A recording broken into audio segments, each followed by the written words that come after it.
Welcome to A1 bakery machinery.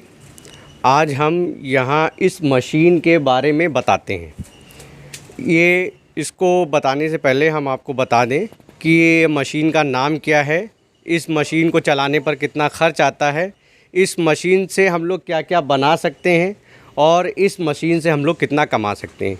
ये कुछ points मैंने आज लिखे हुए हैं और मैं इसको समझाऊंगा कि इस ओवन से हम लोग क्या क्या कर सकते हैं। तो सबसे पहले बात कर ले हम लोग इस मशीन का नाम क्या है। इस मशीन को हम लोग रोटरी रैक ओवन कहते हैं। क्योंकि इसके अंदर ट्रॉली रोटेट होती है इसलिए इसको रोटरी रैक बोलते हैं, और रैक इसलिए बोलते हैं क्योंकि हम लोगों को मोल्ड्स एक शेल्फ़ में लगाने होते हैं, इसलिए इसको रैक बोलते हैं। और ओवन इसका नाम इसलिए है क्योंकि इसमें हम कुछ भी पका सकते हैं। ये रोटरी रैक ओवन हो गया इसका नाम। अब हम आइए जानते हैं ये मशीन काम कैसे करती है। आखिर ये रोटरी रैक मशीन काम कैसे करती है। देखिए, रोटरी रैक मशीन काम करने के लिए हम लोगों को दो चीज़ों की ज़रूरत होती है। पहला हमको ज़रूरत होती है पावर की, दूसरा हमको ज़रूरत होती है फ्यूल की। पावर हमारे पास 3 फेस पावर भी हो सकता है, पावर हमारे पास सिंगल फेस पावर भी हो सकता है। अगर हम ये सपोज़ करें ये 84 ट्रे की मशीन है तो ये लगभग 3 किलोवाट का पावर लेगी, ठीक है। और फ्यूल में हम लोग डीज़ल का इस्तेमाल कर सकते हैं और गैस का इस्तेमाल कर सकते हैं और डायरेक्ट लकड़ी का इस्तेमाल कर सकते हैं। अब आइए हम आते हैं अपने तीसरे क्वेश्चन पर कि इस मशीन को चलाने पर कितना खर्च आता है। इस मशीन को चलाने पर कितना खर्च आता है। इस मशीन को चलाने के लिए हम लोगों को सबसे पहले चाहिए 3 फेस पावर। और ये मशीन चूँकि 84 ट्रे का ओवन है तो ये 3 किलोवाट के लमसम बिजली खाएगा। 3 किलोवाट मतलब 1 घंटे में आपका 1 यूनिट 3 यूनिट चलेगा, ठीक है। अगर आप ये रेगुलर बेसिस पे चलाते हैं, मान लीजिए आपने इस ओवन को 4 घंटे चलाया तो 12 यूनिट के लगभग इसकी खपत आएगी। और इसके फ्यूल की हम लोग बात कर लें तो इसमें चूँकि ये हमारा डीज़ल फायर्ड ओवन है, यहाँ पे हमारा बर्नर कनेक्ट होता है और ये हमारा चैम्बर का सेक्शन है। तो ये इसमें जो डीज़ल का कंजम्पशन है अप्रॉक्स 5 लीटर आता है। ये डीज़ल का कंजम्पशन हमारा इसमें 5 लीटर आता है। अब हम लोग बात करते हैं, पहले तो हमने बात कर ली कि भाई इसको चलाने पे कितना खर्च आता है। देखिए, 5 लीटर डीज़ल की कॉस्ट आप कैलकुलेट कर लीजिए, अराउंड ये 400 साढ़े 400 रुपये लीटर का खाएगा डीज़ल, और 12 यूनिट 3 यूनिट पर आवर के हिसाब से इसमें बिजली लगेगी। अब इस ओवन में क्या क्या हम लोग पका सकते हैं। देखिए, इस ओवन में हम लोग पका सकते हैं, रस का काम कर सकते हैं, टोस्ट, ब्रेड, बन, खारी और केक का sponge, biscuit, muffins, cake, cup cake और जितने भी तरह के हमारे फूड आइटम्स आते हैं ये सब हम लोग इस ओवन में बना सकते हैं। अब हम लोग बात करते हैं कि आखिर इस ओवन से हम लोग कितना कमा सकते हैं। देखिए, कमाने की बात आई तो ये डिपेंड करता है कि आप इसमें क्या पका रहे हो। मान लीजिए आप इसमें रस्क बना रहे हो तो रस्क बनाने के लिए अलग प्रोसेस है, ब्रेड बना रहे हो तो ब्रेड के लिए अलग प्रोसेस है, बन बना रहे हो तो सबके लिए इसके लिए अलग प्रोसेस है। अगर हम लोग बात करें 10 रुपये वाले रस्क की, तो ये 10 रुपये वाला रस्क अगर हमको बनाना है तो उसकी कॉस्टिंग लगभग 6 से 7 रुपये आती है। और इसको रिटेल में ये जाता है लगभग 8 साढ़े 8 रुपये में, और ये मार्केट में 10 रुपये का पैकेट बिकता है।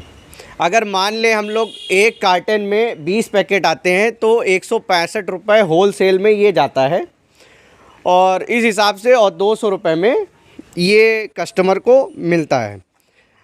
तो एवरेज हम लोग अगर कॉस्ट कैलकुलेट करें तो ये लगभग 30 से 40 रुपये तक ये हमको पर कार्टन की बचत देता है।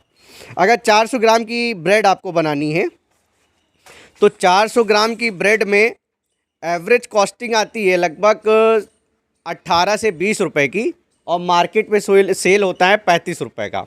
ठीक है, तो हम लोग इस हिसाब से मान सकते हैं कि भाई 10 से 15 रुपये का हमें प्रॉफिट है। लेकिन ये प्रॉफिट हमारा डिपेंड करता है कि हम इसमें कैसा माल पका रहे हैं, किस क्वालिटी का माल पका रहे हैं। ये प्रॉफिट हमारा वेरी भी करता है। जैसा आप माल पकाएंगे, जैसा आप मार्केट करेंगे, अगर आप बल्क लेवल पे कर रहे हैं तो ये आपको ज़्यादा प्रॉफिटेबल होगा। चलिए, ये चीज़ें हम लोगों ने रोटरी रैक ओवन के बारे में समझ ली। अब हम लोग बात करते हैं कि ये मशीन आखिर कैसे चलती है। आइए हम लोग इसके छोटे से फंक्शन समझा दें। देखिए, ये हमारा कंट्रोल का फंक्शन है। ठीक है, अभी ये मशीन को जैसे मुझे ऑन पोजीशन में लाना है तो सबसे पहले हम लोग इसका मेन कनेक्शन ऑन करते हैं। यहाँ पे हमारा टेम्परेचर शो होने लगता है, वोल्टेज शो होने लगता है और यहाँ हमारी टाइमिंग स्टार्ट हो जाती है। अब हमको इस मशीन को मैनुअल मोड पे ऑपरेट कराना है, तो मैनुअल मोड के लिए हम इससे मैनुअल पे इसको सेलेक्ट कर लेते हैं। ठीक है, अब मुझे इसके कनेक्शन ऑन करने हैं। मुझे ब्लोअर चलाना है तो ये ब्लोअर ऑन हो गया। ये हमारा ट्रॉली की पोजीशन ऑन हो गई है। ये हमारा बर्नर फायर के लिए है। आप देख सकते हैं, अगर इसमें जो भी हम टेम्परेचर सेट करते हैं तो वो उस टेम्परेचर के बाद ट्रिप कर देगा, या हमने कोई टाइमिंग सेट की है तो उस टाइमिंग के बाद ये ओवन अपने आप बंद हो जाएगा। इसमें इस तरह के फंक्शन डिज़ाइन हैं। और जैसे इसमें 3 फेस पावर लगातार आ रही है तो ये आपको एलईडी ब्लिंक करती हुई दिखाई देगी। अगर कोई भी पावर नहीं आएगी तो ये ऑफ पोजीशन पे दिखाएगा। तो ये हमारा ओवन का अंदर का एरिया है। आइए इसको मैं दिखाता हूँ। ये यहाँ पे 84 ट्रे की एक ट्रॉली आती है और फिर ये रोटेट करती है। हमारी एयर यहाँ से आती है और इस ट्रॉली के उससे पास होते हुए ये इधर चली जाती है, जिससे हम जो भी बनाना चाहते हैं वो आइटम बेक कर सकते हैं। इस तरह से हमारी ट्रॉली रोटेट होती है और आप देख सकते हैं यहाँ से हमारा एयर का सर्कुलेशन स्टार्ट हो गया।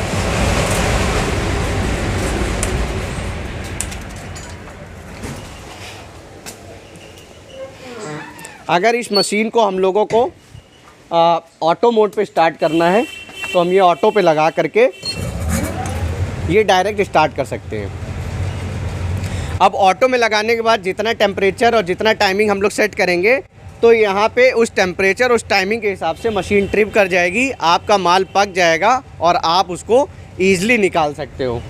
तो ये तो रही हमारी रोटरी रैक ओवन की फंक्शनिंग। आप इसका नाम रोटरी रैक ओवन क्यों है और इसमें हम लोग क्या क्या बना सकते हैं, कितना खपत आता है इस मशीन को चलाने के लिए, ये सारा मैंने डिस्क्रिप्शन डिटेल वीडियो में दे दिया है। बाकी मैं डिस्क्रिप्शन इसके लिंक के नीचे डाल दूँगा, है ना। और ये rotary rack oven multipurpose oven है और इसमें किसी भी तरह की फूड आइटम को आप बेक कर सकते हैं। तो थैंक यू, आज के लिए इतना ही। नेक्स्ट वीडियो में मैं इस ओवन से रिलेटेड नई नई जानकारियाँ आपको शेयर करता रहूँगा। Thanks for watching this video.